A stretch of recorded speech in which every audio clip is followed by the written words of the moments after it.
Смее ли да работи?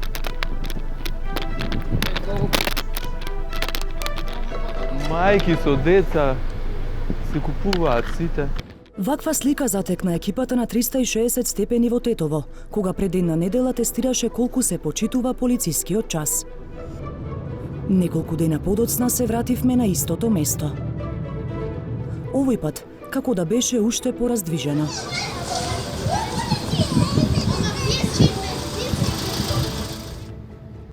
Вечерниот шопинг во локалните продавнички очигледно овде е редовна пракса за време на забраната за движење.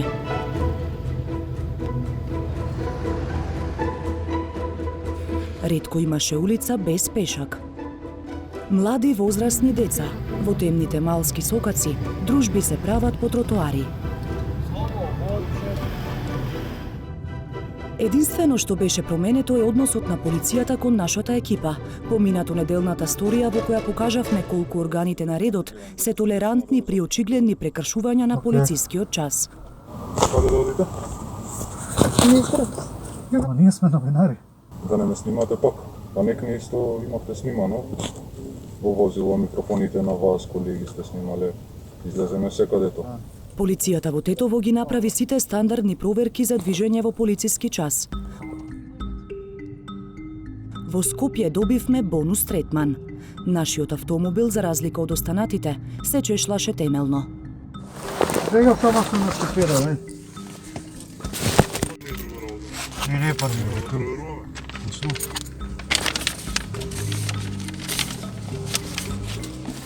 Прво побараа дозволи за движење, па лични карти, сообраќај на дозвола, па укажување да се паркираме. Да. По 10 минути следуваше и претрес на багажот. Што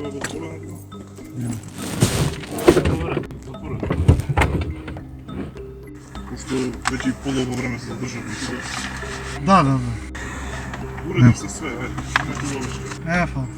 Односот на полицијата на пунктот во Влае овој пат беше многу поразличен од минатата недела, кога нашите колеги тука пешачеа долго, но на полицијата не и привлекоа внимание. На кружниот тек во Влаем продефилиравме пред очи. Но на полицајците овие двајца пешаци како воопшто да не им беа важни. Се фокусираа на проверка на возила. Речи си незабележана, екипата на 360 степени тогаш помина и во Тетово. Во прошетката по Тетовскиот плоштад пак останавме осамени. Ниту луѓе, ниту полиција. Малку подолу од шарена џамија посведочивме на врвулица во локална продавничка. Меѓу муштериите и полиција. Па да не казните. Имам. Вашата сторија имаше еден дел кој што беше многу интересен, кој што, да кажам, со една реченица ги опишува реформите, односно неуспехот на реформите во владењето на правото, а тоа е кога полицајците одбиваат да го казнат новинарот, кој што не носи маска, заради тоа што не знаат кој е. Тоест, не знаат со кого си имаат работа, ако можам да цитирам. Тоа, всушност, во една реченица кажува дека правилата не важат за сите подеднакво. За Поповиќ примерот укажува на системски проблем и на двојни аршини во време на сериозна здравствена криза. Ова е типично, да кажам, кај нас однесување во смисла на тоа дека многу често оние што ги следат правилата, на крајот излегува дека не се исплатило. Тоа прави ерозија на довербата во институциите. Техничкиот врв на Министерството за внатрешни работи е поделен, па поделени се и мислењата внатре во институцијата за тоа дали на терен соодветно се спроведува полицискиот час. Министерот Наќа Чулев, кадар на ВМРО ДПМН, уверува дека уредбите се спроведуваат во целост, а одделот за внатрешна контрола во МВР постапува секаде каде има индиции за пропусти. Дополнителната заменичка Славјанка Петровска од СДСМ смета дека проблемот е поголем. За жал, колегите направиле навистина престап во своето работење и веќе началникот, кога што сум јас информирана, нивниот началник повел постапка за утврдување на дисциплинската одговорност, меѓутоа останува прашањето дали Министерството за внатрешни работи на овој начин покажува на терен конзистентност, односно полицајците доследно ги применуваат или не ги применуваат мерките на владата, односно ги спроведуваат. Според Петровска, еден од главните проблеми е јавниот став на министерот Чулев, кој порача дека граѓаните кои ги кршат мерките прво треба да бидат предупредени, а да се казнат ако го повторат делото. Тоа создава забуна и кај граѓаните и кај полицијата, вели таа. Тој со, јас би рекла, несоодветните изјави, додворувачки изјави кон граѓаните, сакајќи повеќе да им се допадне, отколку да го спроведе правото, се трудеше да покаже дека полицијата не мора да биде толку рестриктивна кон граѓаните. Да се разбереме, полицијата не е рестриктивна кон сите граѓани. Единствено е рестриктивна, односно го применува правото кон сите граѓани, а ги казнува исклучиво оние кои не постапуваат во согласно со законот. За тоа што го затекнавме на терен, но и за коментарите на Петровска, го контактиравме и министерот Чулев, но како и минатата недела, одби да зборува пред камера. На прашањата ни одговори по СМС порака.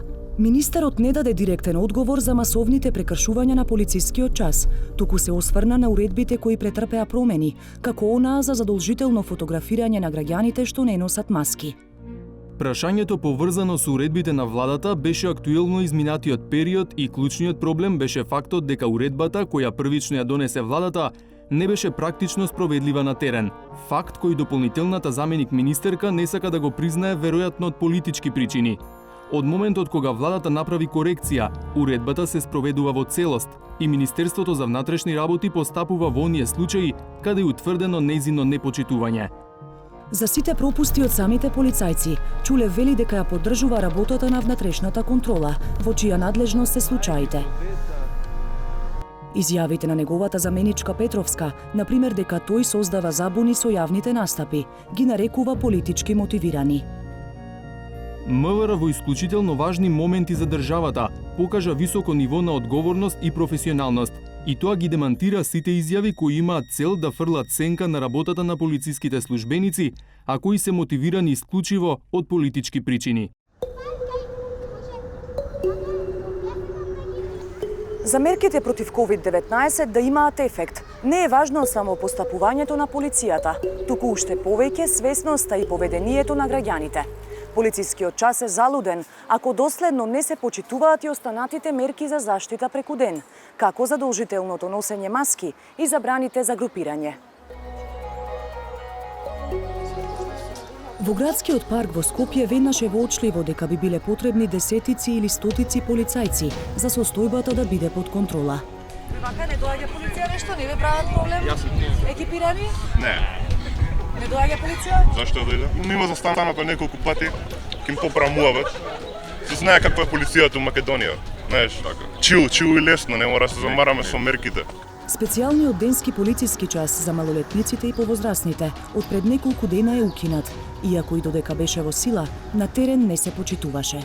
Јас сум стара, никој ниту иде покрај мене, ниту доаѓа до мене сине, ниту ништо. Зашто да се плашим? Јас се движим лично за себе, а не за тебе или за njega.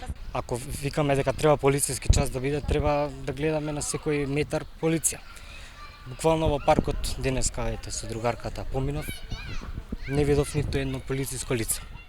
Во пракса тешко оди истекнувањето на навика за носење маски. Јас, например, не носам во моментот маска, но буквално кога треба да идам во маркет, ја носам со мене. Стварно деликатно, ама не е до толку страшно, само треба да ги следиме полициските часови. Тоа. Од овие другите мерки за заштита не страхувате од казни, може би има парични казни? Не. Па не се почита по мое, поради ние сме балканци овде, како да се изразам.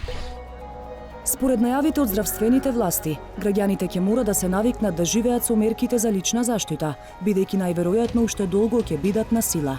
А ако почитувањето и контролата оди тешко во парк, како ли ќе биде по кафеаните и кафулињата?